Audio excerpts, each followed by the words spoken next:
I heard an old story, how a Savior came from glory, how He gave His life on Calvary to save a wretch like me. God's loving discipline atong ipadayon ang atong pagpamalandong sa pulong sa Ginoo nining bahin sa kasulatan sa Haggai chapter 2 verse 10 to 23. Ang pagdisiplina nga mahigugmaon sa atong Dios, sa atong kinabuhi.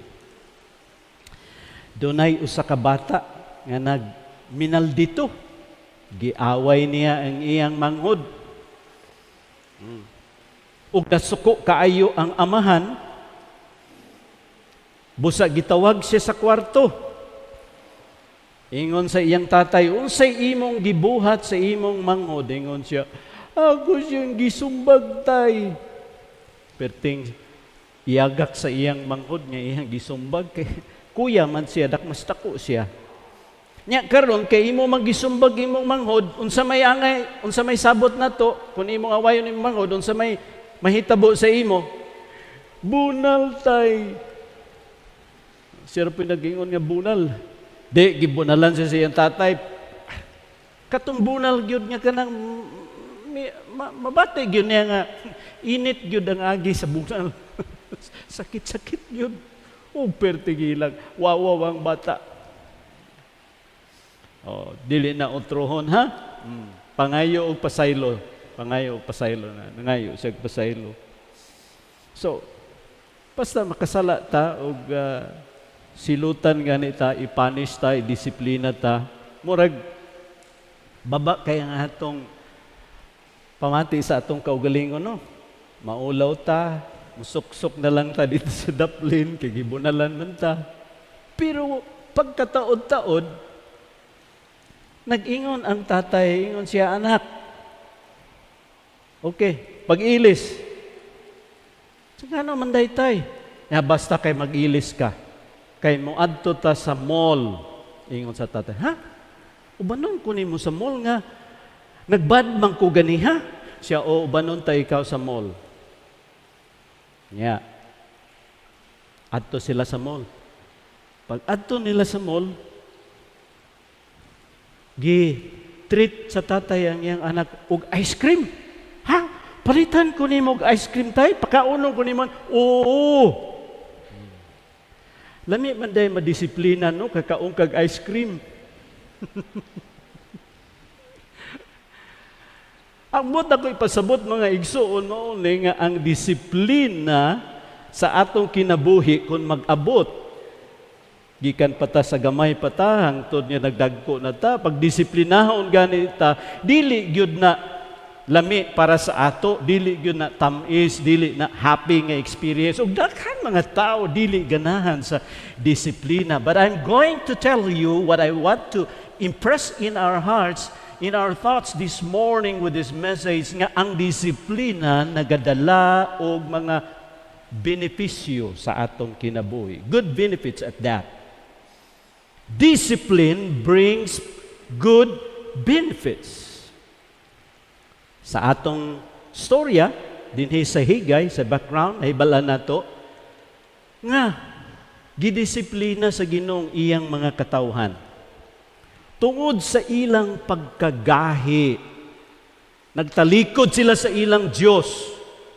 Tinuod nga Diyos, nga mao'y nagluwas kanila, nagdala kanila gikan sa pagkaulipon sa Ehipto, ngadto sa a land flowing with milk and honey, but along the course of history, kining mga katawan sa Diyos, mibiya sa ilang pagtuog, pag-alagad sa Ginoo. Nagsimpas sila sa ilang mga Diyos-Diyos and all kinds of sin, immorality and oppression. And so God punished them, pinaagi sa pagsulong sa ilang mga kaaway, mga Babylonians, 586 BC. Nga giharian ni King Nebukadnezar. Grabe ka bangis nga mga Babylonians kani.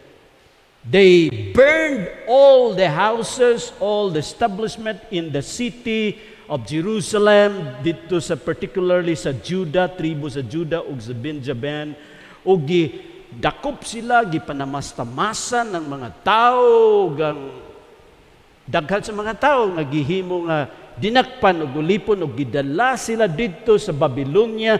But one of the saddest thing that had happened there sa pagsulong sa ilang kaaway, not only was the destruction of their houses, their homes, and their business perhaps, also was pinakasubo because the house of God was also destroyed.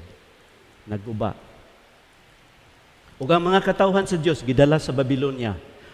For 70 years, 70 ka tuig gihimo silang mga ulipon didto.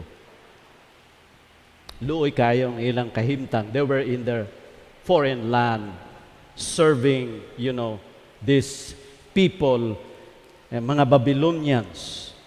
But God in His power, what had happened there? Sa 536 BC, pagdagan sa panahon, 536 BC, gidaog ang Babylonian Empire sa mga Persian Empire. Karon ang nahimong hari mao na si Cyrus. And during the time of Cyrus, God put in his heart, this king, to issue a decree for the return of the Jews to Jerusalem to rebuild their temple. You will read that in Ezra chapter 1. Mao lang yun na ang iyang gitugutan nga makauli ang mga Hudyo nga hinung dinakpan dito sa Babylonia ug mubalik sila dito sa ilang homeland sa purpose nga ilang tukuron ang ilang templo, ang balay sa Dios, balay alampuanan. Pag-abot sa 535 BC, a year after, with all excitement, they started rebuilding the temple. Sugod na din sila pagtukod sa templo. But after 2 years, panahuman ng trabaho, after 2 years, for some reasons, they stopped the work. Now, it's almost 20 years since they started building the temple. The temple was abandoned and unfinished. What yun na human? Gibiyaan na lang nila. So the situation is, the temple lie in ruins. Di pa mahitsura ang templo, and God's people were just neglecting the project, the work. They abandoned the work. Ug ang templo sa Ginoo nga luoy kay tan-awon kay wag gyud na porma, they were just ignoring it. They were unconcerned. They were apathetic. Apathetic, it means indifferent. Nga padidma-didma lang sila, nga burag wa lang sila kakita. Nga ana ang kahimtangan ug wala gyud sila kasing-kasing nga mupadayon sa trabaho. They just bypass it.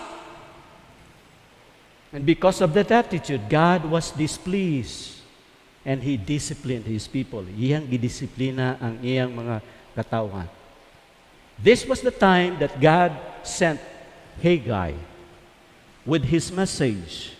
Gipadala si Haggai ngadto sa iyang mga katawhan sa mensahe.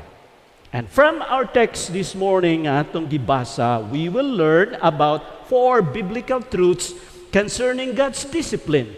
Upat ka mga kamatuuran mahitungod sa disiplina sa Ginoo. 2 of this ato nang gihisgot sa miaging Domingo. Gako na lang i-review gamay, paagihan lang gamay.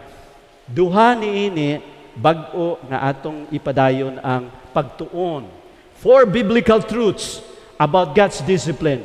Ang disiplina sa Ginoo, una sa tanan, moabot sa atong kinabuhi when we depart from His will. God's discipline will come to us when we depart from His will.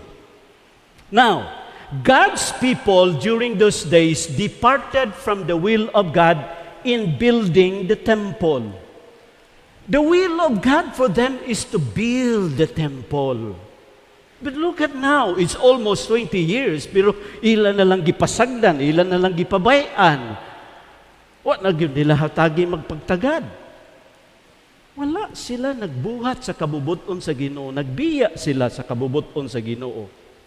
And when we depart from God's will, mga kaigsuunan, it's a sin, sala na. That's one definition of sin, departure from the will of God. Mauna ang kahulugan sa sala. Anything that is departure from the will of God is sin. Sala na. Ang ilang walay pagkabana sa pagpadayon sa pagtukod sa templo mga igsuon, usa ka sala sa atubangan sa Ginoo. And we learn from last Sunday's message that sin is just like COVID. It contaminates. Di ba? Ang sala pariharag COVID nga mag-contaminate. You know how contagious COVID is? Every time we wash our hands, kay kung di ka manghugas og kamot, kay basig magunit ka sa imong naong sa imong ilong, wala. Mahanggap nimo to ang virus. Magunit ka, mudawat ka sa kwarta gikan sa kamot sa uban nga tao, muna karon mag-offering ta, ang offering nato, wala kanang sana kanang pasa na, pero makita niyo atong offering bag diri, nana siya kuan, na siya unsay tawag ana? Extension. Kay di man pwede magduol. Tapos dili na po ninyo gunitan. Tungod sa highly contagious nga virus nga naa karon. Pag naa gani virus, magkabuang ang mga taga Department of Health sa contact tracing. Contact tracing, asa na to? Asa to nagpaingon? Labi na karon sa UK variant na virus nga perting paspasag. You know, it contaminates. It started in Wuhan with few people who got sick.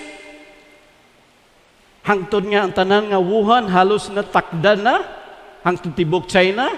Hangtod na nag-adto na sa uban nga na o karon tibuok kalibutan na didto. You see how ang sin ng sala mga igsuon is just like that. Tanawa sa ingon sa Ginoo din na sa verse 14 particularly. Ingon sa Ginoo, then Haggai answered and said, nainomdom ninyo katong pag-adto ni Haggai sa priest ug pagpangutana mahitungod sa uncleanness, di ba? Di ko na to i-repeat para nga di ko mataas.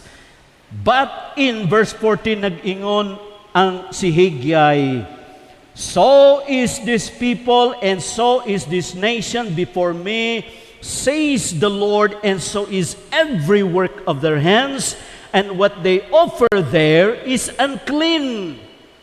Kining mga tao sa Ginoo, ila lang gi-ignore katong kabubuton sa Ginoo sa ila nga tukuron ang templo, wala na lang gipasagdan nanto nila basta kay naningkamot pod sila dinhi ang ilang mga sacrifices, no, ilang mga halad, ilang mga pagsimba, ilang mga pagdaig, pag-awit. So they continue with that.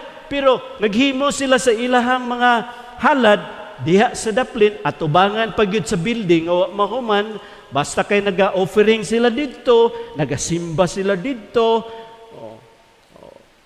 Padayon gyapon nila, pero unsa ingon sa Ginoo? Every work of your hands, every work of their hands, and what they offer there is unclean. God was saying, no.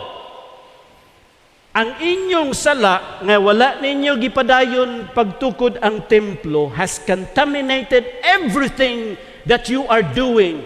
Your worship, your prayers, your songs are contaminated with your sin. I do not accept it. So, ang pagtulunan mo ni sa Ginoo, first thing first. Ang unang habutang dapat unahon yun na. Ug ang ilang prioridad that time is to build the temple. That's the purpose they were there. Pero muragila na lang ang gi-ignore.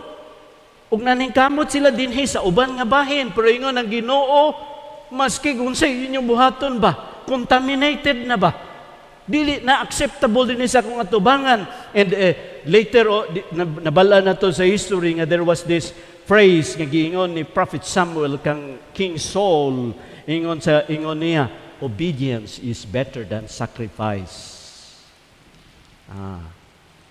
Ang pagtuman para sa Ginoo maoy labing maayo kaysa inyong mga halad. What is this? What is this related to to us nowadays as Christian, sa may kalabutan aning building the house, building the temple. Because we know that in the New Testament, building the temple, mga Kristohanon, in our times is when we bring people to salvation.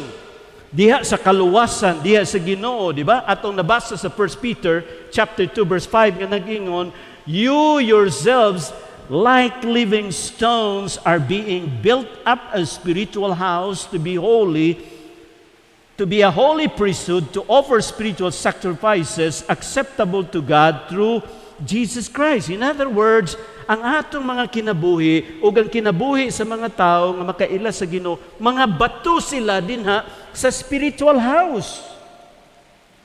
So when we bring people to the saving knowledge of Jesus Christ, that's just like building the house of God. And so I would say, failure to do mission is unacceptable to God. Dili gyud madawat sa Ginoo mga igsuon nga mapakyas kita.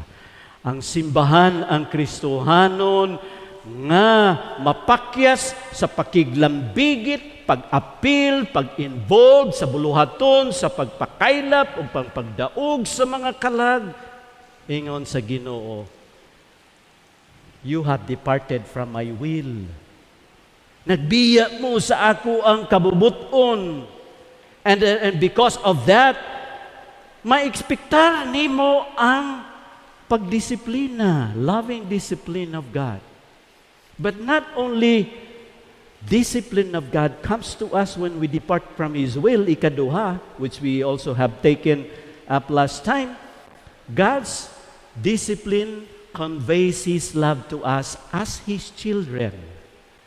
Ang disiplina sa Ginoo sa atong kinabuhi nagapadayag, nagasulti sa ato sa gugma niya dinhi kanato nga ingon nga iyang mga anak. Tanawa din na ang chastisement sa Ginoo sa verse 17. Ingon dinhi, I struck you with blight and mildew and hail in all the labors of your hands, yet you did not turn to me, says the Lord. Ingon niya, I struck you, ako kamong gibunalan o gatong gitunan ka ng word nga struck sa miyaging Domingo, nga sa Binisay, hampak, no? Ingon niya, hampak, pero ang kahulugan yun niya is a single non-fatal blow. Single non-fatal blow. Murag, witik sa Ginoo ba sa ato? Giwitkan kata sa Ginoo, and it is a strike not intended to kill but to cause pain for the purpose of inculcating lesson. Na kanang pasakitan lang gyud ka basta magdisiplina, di ba? Mga ginikanan kay baluta. Kanang magbunal ta nakasala sila. Dili na bunal nga kanang murag katawaan ra nila, kinang na mapil nila ang sakit para makasabot sila nga sakit di ay kun makasala kita. Mao kani ang gitawag nga dinhi nga disiplina sa Ginoo. Ingon sa Ginoo, nakamatikod ba kamo nga perti ninyong paningkamot? Nagunahuna mo, naningkamot mo nga makakuha mo sa pagpanguma atong example nga maka-harvest kamo og 100 kasako. Unya, unsa ang inyong naabtan? 50 ra inyong na-harvest. So the church and the Christian, kung i-apply nato sa contemporary situation nato, ingon nga mga Kristohanon, with that, the church and the Christian who does not make an effort for missions will have problems in life. Maski pagsaon. I've been here sa ministry for almost 35 years already. Kita ko ang mga dagko o gagmay nga simbahan. Pero katong simbahan nga wala na misyon, hangtod karon, murag wa gyud na kairog. Ang uban sa ila nangabuak, na-divide. They always have problems. Kaya ang Ginoo wala nahimuot nga ang iyang number one nga buluhaton nga gisangon ka nato, wala nato giatiman. And so there is that chastisement. And also in verse 17, makita nimo nga the purpose of God's discipline is not only chastise us, but also to call us to return to Him, nga magbalik ta sa iya. What is the whole purpose of God's discipline? Ingon sa Ginoo, I struck you with blight and mildew. Nangalaya ang ilang mga tanom, giulanan sila og mga ice, mga daot ang ilang, people during those days, mga agricultural gyud sila, ang ilang kinabuhi nagadepende sa mga pananom. Once crop failure, dako kayo na og epekto sa ilang pagkinabuhi. Ug mauna ang gipaabot sa Ginoo sa ilang kinabuhi ang kalamidad. Pero ingon sa Ginoo, yet you did not return to me. Wa gyud mo nagbalik sa ako ba? Karon, when you are disciplined by God, it means, mga igsuon, according to Hebrews chapter 12, verse 5 to 11, I don't have much time to read all those verses, but this is what we see on those verses. When you are disciplined by God, according to 12, 5 to 11 sa Hebrews, it means you are His son. Ang buti pa sa buta na, ikaw iyang anak. Ang usa ka ginikanan, dili man magdisiplina sa usa ka bata nga dili iya bata sa silingan, dili gyud ka pakialam ana. But if it is your child who becomes unruly and who becomes, doing, making trouble, di ba? Imo gyud na siyang tawgon og disiplinahon. Kung nagadisiplina ang Ginoo sa atong kinabuhi, it means you are His son. When God discipline you, it means He loves you. Gipalangga ka sa Ginoo. Timailhan na sa iyang gugma. When God discipline you, it is for your good.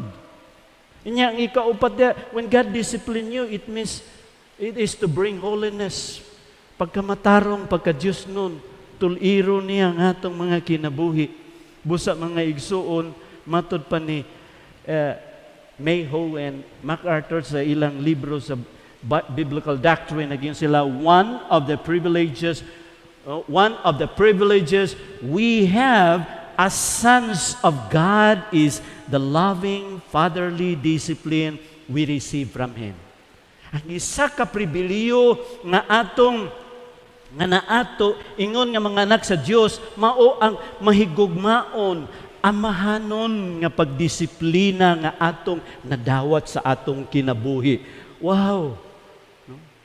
Na kung disiplinahon dito sa Ginoo, usa na ka privilege, mga igsuon.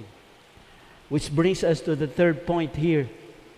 Not only it conveys His love to us as His children, not only comes to us when we depart from His will, but thirdly, God's discipline carries us back to His blessing. Ang iyang pagdisiplina, mudalan kanato balik diha sa iyang panalangin. Verse 18 and 19. Tanawan ninyo diha sa inyong mga Biblia. And I also put that on the slides. Nagingon ang verse. Consider now from this day forward, from the 24th day of the 9th month, from the day that the foundation of the Lord's temple was laid. Consider it. Ingon sa verse 19, is the seed still in the barn? Ang mga binhi naa pa sa budiga, naa pa sa kamalig. Ang mga vine, ang mga fig tree, pomegranate, olive tree, mga prutas nila, wala pa nakapamunga ang mga binhi, wala pa nakapamunga, pero ila nang gisugdan trabaho balik ang templo, no? The temple of the Lord, the foundation of the Lord's temple was laid. Nagsugod na sila balik sa trabaho. Unsang ingon sa Ginoo, from this day, I will bless you. Makita na to mga igsoon nga God's blessing is given when God's people are already obeying. Ang panalangin sa Ginoo nagaabot kung ang mga katawhan sa Dios nagatuman na. Mo nang imong makita dinhi mga igsoon, there is a significant happening in their lives before and after building the temple. Before building the temple, sa wapan lagi tukod ang templo, adversity. Karon nga gitukod na nila ang temple, nigbalik na sila sa pagtrabaho sa temple, prosperity. Ina mo na. The before and after din, mo nang leksyon nga gusto nga makatunan. And I would like to add this, mga Kristohanon, that the blessing of an obeying Christian is double. Amen? Maybe you did not understand that. Nga nga nag-ingon man ta nga dubli ang blessing sa usa ka Kristohanon nga masinulundon sa kabubuton sa Dios, because His blessing covers present and future blessing. His blessing covers material and spiritual blessing. His blessing covers earthly and heavenly blessing. Dubli. Mo na makita nimo dinhi sa balaang kasulatan. Kabalo ka mo kun unsa? Material blessing, if you have it, or other people have it in their lives. Pero kung material blessing lang ang naa sa imong mga kamot, it does not give you complete joy. Wala yun na nagahatag sa imo sa hingpit nga kalipay, nga nagaawas. Kung ang imong nabatunan, material, physical, financial blessing lang. Dili hingpit, dili kumpleto ang imong kalipay. Kay isa lang ka-aspect sa pagpanalangin sa Ginoo sa iyahang mga katawhan, material lang ang imong naangkon. That does not give you complete joy. Hinamdom ka mo itong istorya ni King Midas. It's in a Greek mythology na si King Midas was a king, and he loves very much kanang valuable kay siya ang mga bulawan, daghan kay siya bulawan. Ug naa siya mga bulawan dito sa budiga, daghan. Kada adlaw iyang ginaihap ang mga bulawan. Wow, daghan na kay bulawan. Dugay kay siya dito, maabtan siya pila ka oras itong inihap. Pagkasunod adlaw, ang iyang unang-una nalang gyud sa bulawan, dito na po siya most of the time naagid siya dito sa katong langob-langob niya nga iyang gitaguan sa iyang mga bulawan. Pero nakatabang man na siya isa ka tawo nga perting pobriha gyud makaluluoy niadto sa iyang gingharian ug nag-ingon siya tabangan nato ning tawhana. He came from a far place, arrived in his kingdom, no house to stay in. Og ingon si King Midas, we will accommodate this person and help him until he find his own house. So gitabangan siya. Hangtod nga ang tao so gipakaon nila, gitagaan la a place to stay, room, tagaan sila. Giayo gid siya pag-atiman ni King Midas. And because of that kaayo niya, sa isa ka adlaw nga dito si King Midas nag-ihap-ihap sa iyang bulawan, nagtunga si katong Diyos kuno sa mga kalasangan, the God of the forest. Kay kon man istorya man sa mythology. The God of the forest nagadto dito. Wow, King Midas. Natingala si King Midas, nakaila sa iya ning kalit lang nagtunga sa iya. Who are you? Siya, I am the God of the forest. Siya, katong tao nga imong gitabangan, akong amigo. Now, because of your goodness to him, mangayo ka bisag unsa kay ako ihatag sa imo. Mga istorya sa mga bata. Mythology. Ug nag-ingon si King Midas, sige, dugay kayo ihang pamalandong kung sa'y gusto niya. Siya, ang ako pa yung pinakagusto nako. Ug nag-ingon siya, hangtod nag-ingon siya nga, iyang gipangayo, kini si God of the forest, iyang gipangayo ni King Midas, golden touch. Nga iyang gusto nga ang tanan niya magunitan, mahikap niya, mahimong bulawan. Wala. As you wish. Pagkaugma, inigsidlak sa adlaw, ang tanan mong magunitan, mahimo ng bulawan. Nang gabiuna di nakatulog si King Midas, kaya she was so very excited. Pagkabuntag, ato na siya. Suroy na siya dito. Gunitan niya ang iyang katri, pagbangon niya, uy, nahimong bulawan. Oh, kuya ako nahimong bulawan. Excited kayo siya. Adto na po siya dito sa garden. Ang mga bulak, ang mga dahon, iyang gipanggulitan, nangahimong bulawan. Ang kahoy, ngayang nagunitan, nahimong bulawan. Ay, nindot kayo ni. Wala, nalingaw na siya. Nya, pita mag-udto, gigutom na siya, maniudto na ko, gigutom na ko. Mukhaon na ko, kay gigutom na ko. Tuwa na sa lamisa, ato na sa lamisa. Pag-anak niya sa apple, kaya ang apple, nahimo naman pong bulawan. Alam, tanan nga pagkaon, nahimo ng bulawan. Yung sao ko naman pagkaon, nag-iuhaw na ko, mainom ko. Pag-anak niya sa baso, ang tubig, o ang baso, nahimo ng bulawan. Di na siya makainom, di na siya makakaon. Siya, uy, problema man po di ni. Bulawan na lang gusto ni mo tanan.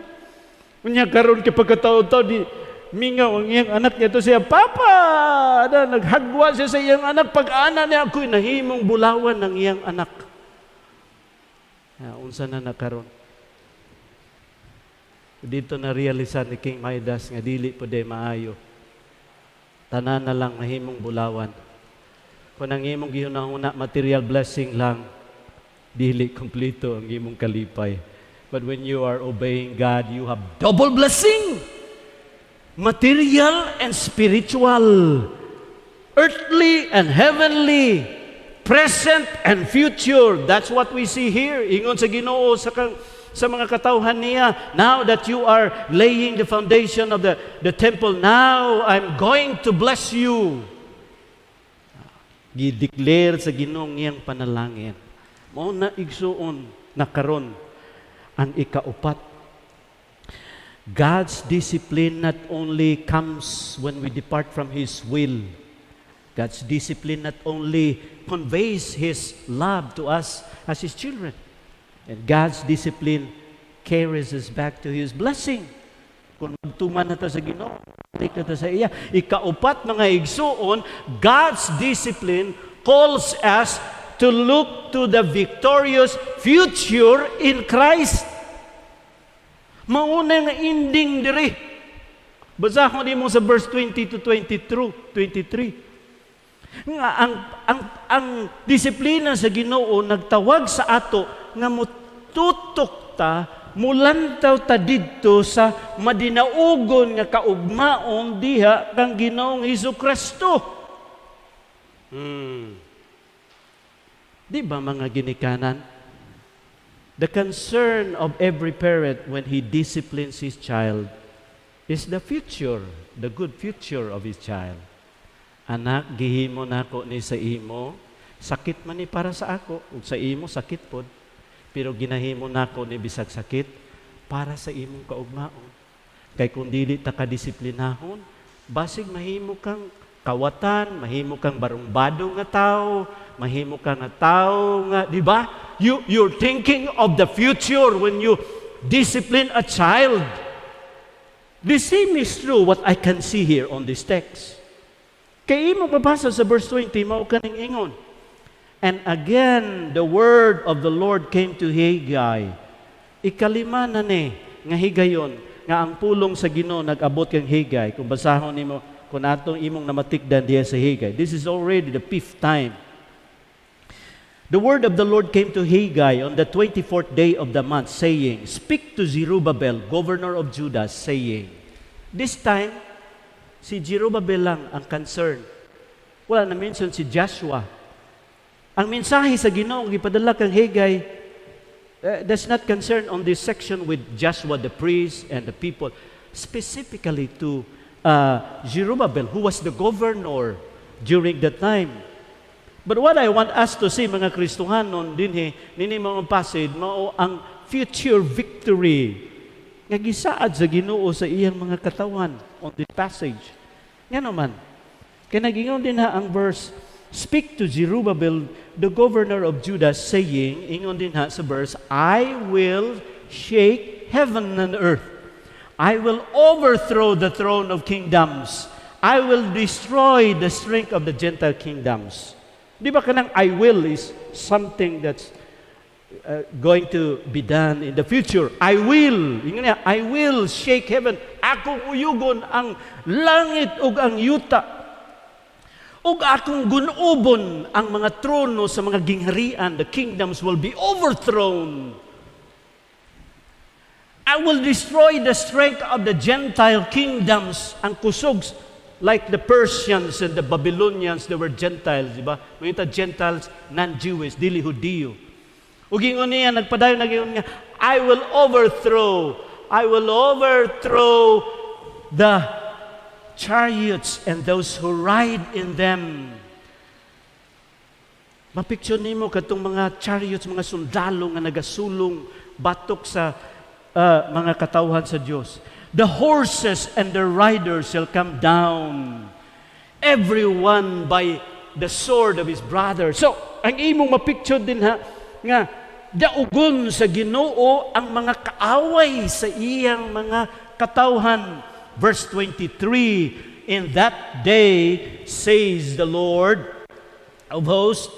The Lord of hosts means the Lord of armies. Kanang word nga host is armies, mga kasundaluhan. The Lord of hosts. Ang word na Lord din when it's all capital, it means Yahweh. Ang pangalan na kana sa Ginoo, Yahweh of hosts. I will take you, Zerubbabel, my servant, the son of Shealtiel, says the Lord, I will make you like my signet ring. Zerubbabel, himuunta kang akong sing-sing patik. Akong patik nga sing-sing. For I have chosen you, declares the Lord Almighty. So, what is this talking about? You see, makita nimo ang situation sa mga katawan sa Diyos nga, they've been always attacked by their enemies, ravished by their enemies. Kanunay lang sila gidaog sa ilang mga kaaway. Kanunay lang sila gihimo nga mga ulipon, mga sulugoon. Their women are being raped. Their children are being murdered. You know, tungod sa ilang mga... But this time, ang saad sa Ginoo dinhi sa ila, time will come. Nga kaning tanan nga mga nasud, ako ning panggubaon. Ako ning pandaugon. So, unsa ang makuha nimo dinha nga panghuna-huna? Nga kining hari nga si Jesus, kining Dios, si King Jesus, is the supreme over all. Siya ang labaw sa tanan. The King Jesus would be victorious over all and will reigns over all. Siya maghari sa tanan. Kay ang tanan nga mga nasod, mga gingharian ug mga hari sa kalibutan, iyang pangbungkagon ug iyang daugon. Mao na dinhi. So how does it come to those Jews during this time who most of the time experiences attacks, oppressions, and invasions dito sa ilang kinabuhi? Kana nga saad sa Ginoo gives them assurance, gives them hope, gives them courage, and gives them victory. Ha? Mao nang buting nun din ha? Ako nga akong Diyos, gamhanan sa tanan. Sovereign of all, supreme of all, labaw sa tanan, and one day I would be victorious over all ang tanan ng mga nasod niya. Ako ng daugon ug ako mao ang magahari sa tanan para kanila ug para kanato kana naghatag og assurance ug paglaom. Wow, karon siguro na experience nimo na nga ginadaog-daog ka. Ambot sa nagdaog-daog sa imo, no? Imo bakahang silingan o imo bakahang parinti, o imo bakang asawa, o imong bana nagdaog-daog sa imo. Sabagay, gidaog-daog kas kapobrehon, whatever it is. But look at this. Victorious future. When Jesus Christ will come and will be supreme over all, victorious over all, and He will reign over all, kabaluka, kani, sa mga Hudiyo, sa ilang panahon ni Higay, di kayo na nila nasabtan unsay pagkahitabo na. Kaya, ang tanaw nila sa ka Misaya manluluwas, political, physical nga manluluwas. Di ba? Mga gingharian, siya ang muhari. Mga gingharian, gunubo niya. Masabtan nimo, ingon nga Kristohanon, karon sa atong panahon, kay kini, gisaysay ni Apostle John sa Revelation chapter 19 verse 11 to 21. Na gipakita kang Apostle John unsa ang mahitabo sa kapanahunan.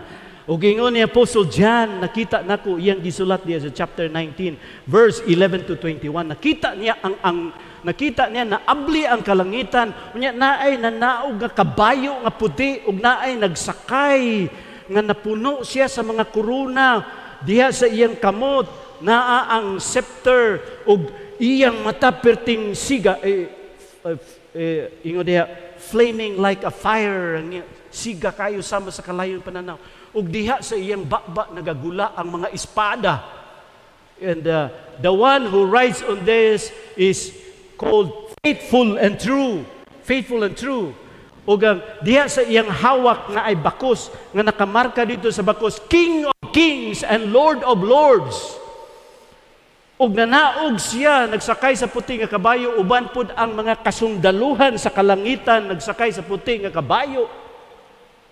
O ninaog sila sa kalibutan, ni sulong sila, o gitawag sa anghel ang mga tanan nga mga langgam, mga vultures, gipang tawag, dali na mo mga langgam, kay mabusog kamo karon sa pista sa kaunan, sa mga unod, sa mga hari, sa mga kapitan, diya mo nag-mention. And then mabasa nato din nga si Antichrist, the beast, and the false prophet, sa ilang panahon, during the time, with their influence in the world, gitigom nila ang tanan nga kanasuran, ug ang tanan nga mga armada, paingon dito sa Jerusalem, kay magsulong sila, makig-away sila ni ani.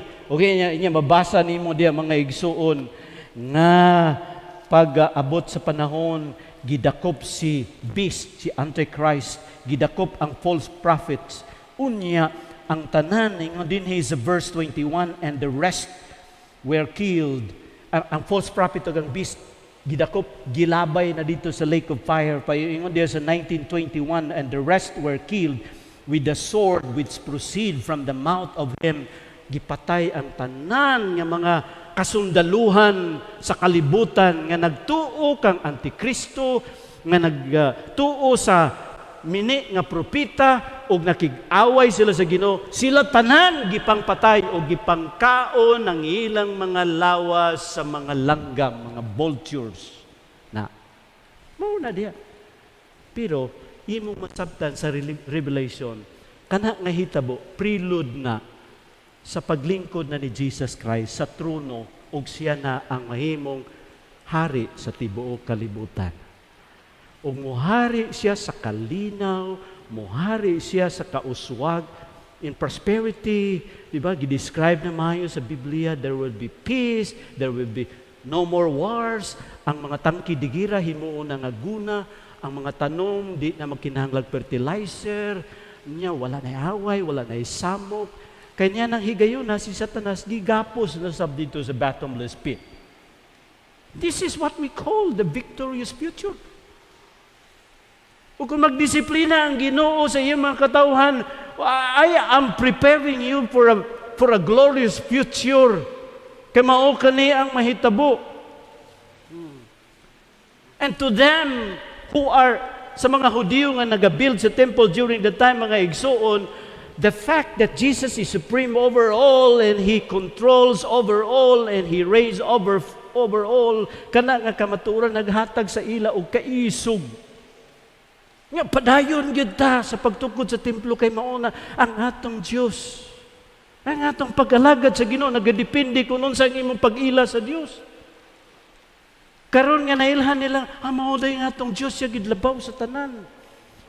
Mga kanasuran wala ra na sa iya, dili na makabuntog sa atong Ginoo. Padayon gyud ta nga mutuog mong alagad sa iya. Do not be afraid because God reigns over all. Do not worry, do not be hopeless, and do not feel defeated. Ngay kaluoy man ako Nainani naman noon ko. Saan pa na ako pagpadayon sa pag-alagad sa Ginoo? Kinsa man ang Ginoo ngay mong gialagaran? Siya ang labaw sa tanan. Amen? God reigns over all. Unsa man ang imong kahimta kayo pagpapildi-pildi diha kay ang imong Dios. Mao'y labaw sa tanan. Mo nang ingon diya sa Romans. Susang ingon sa Romans. When we are in Christ, kung nakita kang Kristo sa Kapitulo 8, ingon sa isa mga kabersikulo, if God be for us, who can be against us? O dito sa isa kabersikulo, nag-ingon po, we are more than conquerors through Him. Mas labaw pa kita sa madinaugon, nga naman nga, murag pildi, nga naman murag huy-huy man, ang imong abaga nga luya man. Kinsa man ang Ginoo nga imong ginalagaran di ay? And as a church and Christian, we have here the assurance, the hope, courage, and victory to build the temple of God, and that is to do missions. Nasa ato ang kasiguruhan ng paglao, ang kaisog, kadaugan, even the gates of hell shall not prevail it, ingon ni Jesus Christ. Bisan pa ang ganghaan sa impyerno, dili makapakgang sa iglesia ni Jesus Christ. And when as a church, mga Kristohanon, when as a church we will think more of the Lord's work of saving souls than of our own comfort, there would be no lack of supply to carry it forward. Na. Kung kita nga Kristohanon o simbahan, nagunahuna sa dakong buluhaton sa Ginoo sa pagpangluwa sa kalag, labaw kay sa atong comfort and convenience. Dili makulang ang supply alang sa pagpaabante sa buluhaton sa Ginoo, pagpakaylab sa mga balita. Mo nang ingon sa Philippians 4:19, but my God shall supply all your needs. And so we're facing this, mga Kristohanong karon tuig nga atong mission, Katanduanes mission. And it is going to, excited ako kay dili lang nga bag-o nga work ni. It's a new system of doing mission work. Because not only we are doing it as a church, we used to do that, di ba? Nag-plant churches kita, nagpadalag missionary, pati pa sa Cambodia. But this time, kining Katanduanes, it's a big work. And we are in a situation also where we need help. Partners. Kita ang lead church, but other churches wants to help. Individual wants to help. Mga kailaw, mga higala ni Pastor Nimrod, ingon siya nga naay pastor, naay may simbahan, naay mga individual gusto magtabang. Siya, sige, patabangan lang sila. Pero gusto sila magtabang, i-channel lang daw nila diya sa inyong simbahan. Naku, okay kihapon. Pwede kihapon. Everyone's getting involved. Here. Building the temple. Doing the mission work. Ug dili makabsa ng buluhaton sa Ginoo ko ng mga katawhan sa Dios. May-imagine mo kung sa ang kaayo sa Ginoo nga kalit lang tagitagaan sa og sakyanan. Asa man para na sa suroy-suroy, para sa sakay-sakay o para sa misyon? Para sa misyon. Ihatag na sa Ginoo kay mao nang yang buluhaton. Nagamito na para sa buluhaton sa misyon. Pagdala sa mga misyonary, pagbisita sa mga misyonary, paghimo nato sa mga mission work. Two Sundays, 2 weeks ago, na ay mga igsuon nato din naghatag po dani nga motor dito sa Katiil Mission Work. Pagkalindot na. Dito sa Cambodia, ang atong mission sa Siem Reap, di ba? Faith Mission Baptist Church sa Siem Reap. Ang Siem Reap, naana po sila outreach. Siem Reap is over here, Sintro, 33 kilometers. Naana po sila outreach dito. So nag-outreach na po ang outreach na to. That's what we want to see, mga Kristohanon. Na dito ang ilang mga contact. Naghimo sila sa ilang mga Bible study sa young people, children. Dito ilalom sa kahoy. Nanghatag sila og mga sapatos, kay naay mga sapatos nga gihatag sa ila sa NGO, gi-course through sa ila, gipanghatag ng mga sapatos, wapo kay mga sapatos, mga Nike, mga Adidas. Wow, lipay kay, enjoy kayo mga taga-village. O ilan na ginadtuhan ka ng outreach karon, nagpatabang silag ampo, nga na sila'y ka ng masakyan nila, kay motor ang service dito ni kuan Pastor Silas hinulaman pag yun. Nya magadto sila sa outreach. Dala si mga kaubanan o sila sa pastor tabangi may gampo, tuktok. Mo na tawag nila dito, tuktok. Ha. Inaot nga tuktukon pod sa Ginoo atong kasing-kasing nga mo mo ampo ta, mo tabang ta ng tuktok. But pilay presyo na pero tabang ta gampo, sugod ta gampo nga Lord tagaig tuktok dito ang mga kuan. Unsay ingon niya Apostle Paul sa Philippians sa mga Kristohanon sa Pilipos, ingon niya verse 18, chapter 4, 18. Indeed, I have all and abound. Si Apostle Paul nga nagbuhat sa misyon, na sa ako tanan, nasangkap nako. Pinaagi sa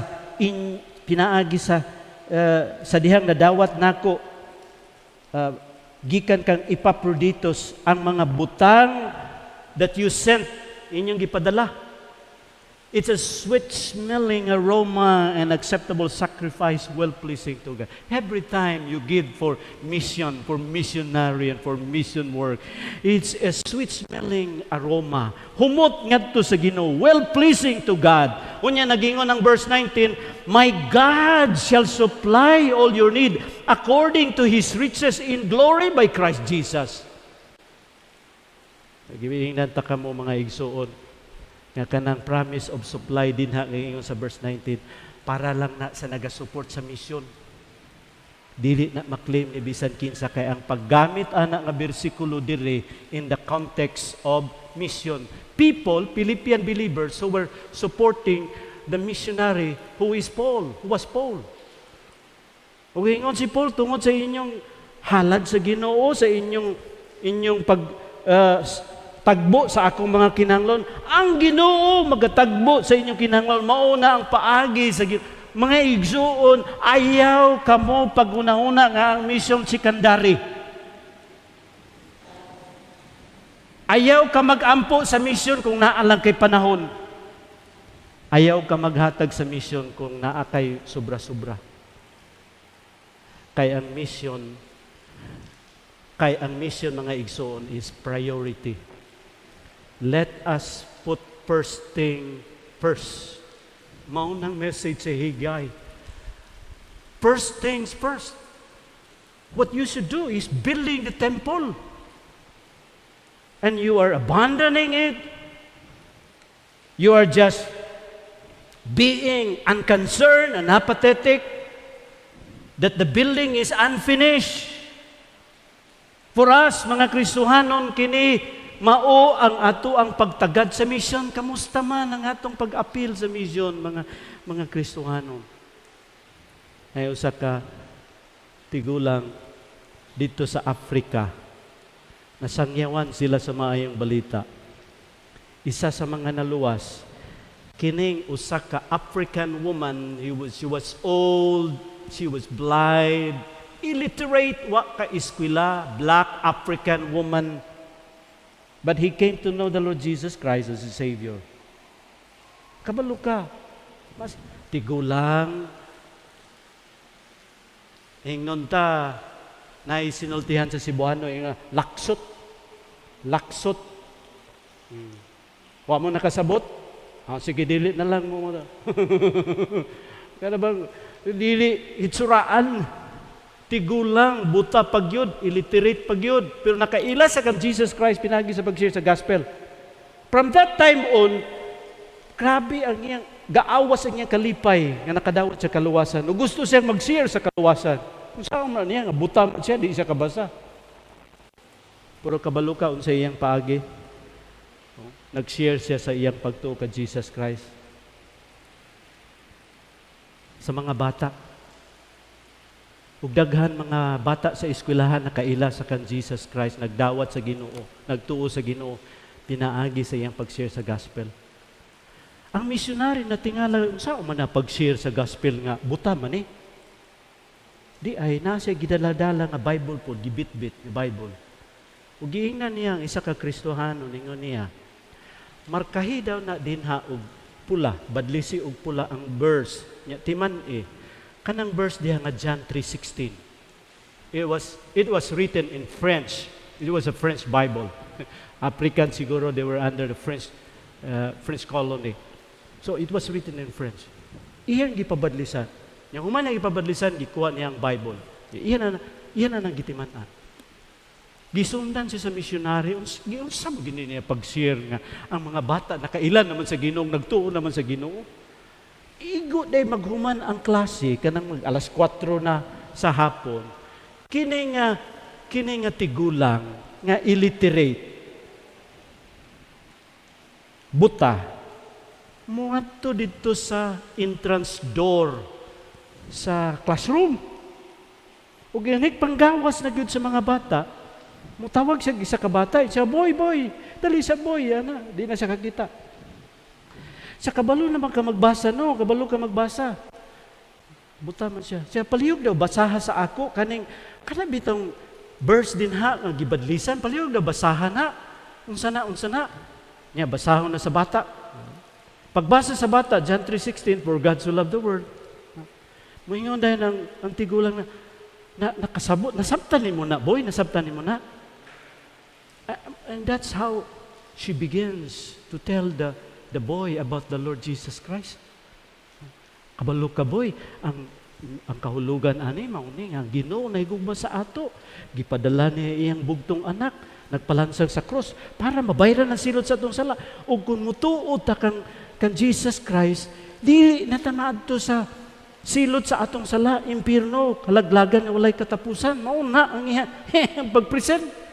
Di ko na siya kakita. Ang bata lang nagabasa. Ug daghang mga bata na kaila sa Ginoo. And dugang pa niya na 24 sa mga bata na iyang gidala sa Ginoo na himong mga pastor. Buta, tigulang, illiterate, nagamit sa Ginoo na sa pagluwas na himong mga kapasturan ang iyang gipangwitnessan. And the challenge is you can do bigger than this woman. You can do bigger than this woman because you are not illiterate. You are not blind. You are not handicapped with unsang imong kapansanan din ha. Kani gani nga buta, kani gani nga illiterate, nakapangdaogan ni og kalag unsa pa ka ikaw kung ipagamit mo lang sa Dios ang imong kinabuhi. When you let God use you, mga igsuon, kani ang buluhaton sa Ginoo nga iyang gisangon kanato. God's discipline, loving discipline, mga igsuon, comes to us when we depart from His will. God's loving discipline conveys His love to us as His children. Pagkanindot. God's loving discipline carries us back to His blessing. Magdala ka na to, balik sa iyong panalangin, and God's discipline calls us to look to the future, victorious future in Christ. Amen ba, mga igsoon? Kung niya ikaw karon o wala pa nimo nadawat si Jesus Christ, ang pinaka-importante sa tanan nga imong tuuhan ug dawaton si Ginoong Hesukristo nga imong manluluwas. Ang pinakauna na ang kaluwasan mabatunan nimo pinaagi sa pagtuo kan Jesus Christ. Apan ikaw nga Kristohanon ini nga iglesia, ikaw ug ako ang kabubuton sa Ginoo nga atong isangyaw ang maayong balita ngadto sa tanan katawan. This is building the temple of God. And I hope and pray that you will give your life to the Lord. Lord, in whatever way, use me para sa pagpangdaog. I heard an old story, how a Savior came from glory, how He gave His life on Calvary to save a wretch like me. I heard about His groaning, of His precious blood's atoning.